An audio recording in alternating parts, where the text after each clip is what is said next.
Hello, Gaylord High School chemistry students. I'm going to be talking about gas laws here. I know I gave you several worksheets about this, and I'm sure you've been working diligently on them, but I'm going to go through some of these calculations because they get a bit tricky. I will be back on Friday for sure, and we will have a quiz, but if you do not do well on it, no worries. There will be a retake after spring break. So, let's go through a couple of these calculations. Here we go. First off, we talked about this formula back in October. Pressure times volume over the number of particles and temperature is a constant.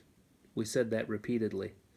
We're talking now about the constant with the name R. It's just the letter R. Also, I want to point out that N is now not just the number of particles, it's the number of moles of gas that we have. So here's what I did. I plugged some numbers into this equation. 1 atmosphere is our pressure, 22.4 liters is our volume. That should sound familiar. 1 mole is the amount of gas we have, and 273 is standard temperature. When I plugged these values into the calculator, I got the number 0.0821. That is the value of R. It's the constant value that equates pressure, volume, number of moles, and temperature. Well, what if you don't like atmospheres? You're just not a fan of atmospheres and you prefer torr. Well, same thing. Plug those numbers into the formula, and now R is 62.3. Oh, you're not a fan of torr. You are a fan of kilopascals. So I plugged those numbers into the formula, and I got 8.31. So just to be clear, there are 3 values of R to choose from. So when doing these calculations, we used to say PV over NT equals this constant. I did this magical thing called algebra, and we now have a formula. PV equals nRT. So here's what I did. I filled a balloon with 2.3 moles of carbon dioxide at 300 Kelvin, and the balloon has a volume of 5.6 liters. What's the pressure? And just for funsies, I want that pressure in torr. Let's plug those values into the formula. There's my formula. Oh, which value of R am I going to use? Well, probably the best bet to use, since I want torr, is the value up here that has torr in it. I would pause the video and write all of these values of R down right now because you're going to use them repeatedly. So if we want the answer in torr, which of these makes sense to use? I agree, it's 62.3. So in my formula, I am now going to write in 62.3. And because I'm writing really small and cramming it in, I'm not going to put the units here, but those are again liter, torr, mole, K. And then through the magical process called algebra, ding, ding, ding, plug those numbers in a calculator, and the answer magically appears. Wow, look at that. 76, 76 torr. So that's one way to solve these problems. It's called using the formula. A better way, though, is another method called the big line. And that's what I'm going to show you next. So let's try this other method of problem solving. We have the same balloon, the same numbers. We decided to use the constant 62.3. And here's all we have to do.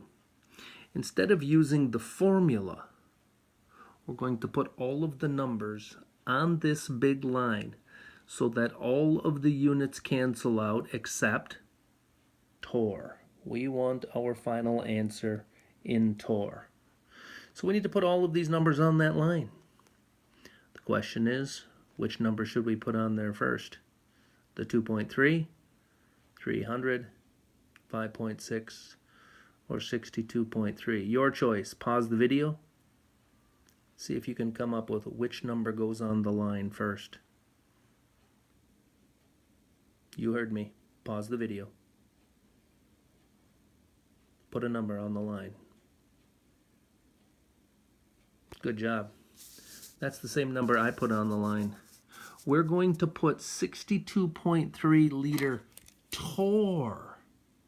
Torr. That's what we want our answer to be. So we're going to put torr on top with the 62.3 and mol K on the bottom. Pause the video and put in the other numbers. Put in your 2.3, your 300, and your 5.6. Pause the video. Put the other numbers on the line. Okay, let's check your work. I put the 2.3 moles on the top. That way moles cancels moles. I put the 300 Kelvin on the top because kelvins cancel kelvins. I put 5.6 liters on the bottom because liters cancel liters. And I got the same answer. Well, I better get the same answer because it's the same problem we did just a minute ago using the formula.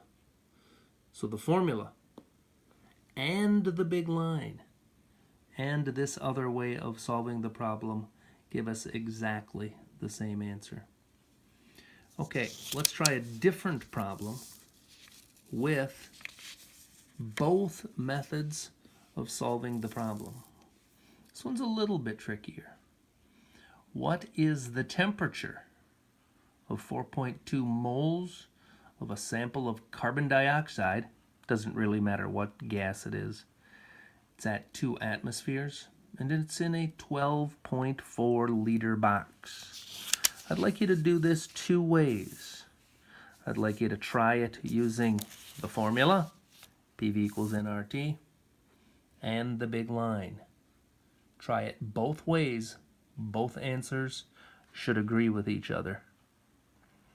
I'll give you about 5 minutes to work on it. At the end of 5 minutes, you should restart this video after you paused it, and you should get the answer that I'm going to show you in just a second. Pause and try it both ways right now. I'm waiting. Pause the video. Okay, you've done it both ways. Is this the answer that you got? I did it using the big line because that's what I prefer. You can just plug the numbers in, your pressure there, 2 atmospheres, your volume there, 12.4 liters, your number of moles there, 4.2, the value of R, 0.0821, because we wanted that answer, or we have atmospheres here, so we need to choose the value of R with atmospheres in it. And when you do all that, you'll get 72 degrees Kelvin. So, finish all those worksheets up. Go back and rework the problems that you've used just the formula on, and I'd like you to work the problem both ways.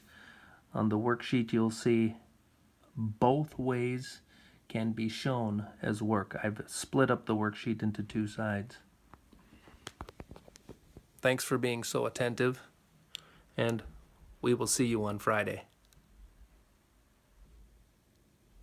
Goodbye.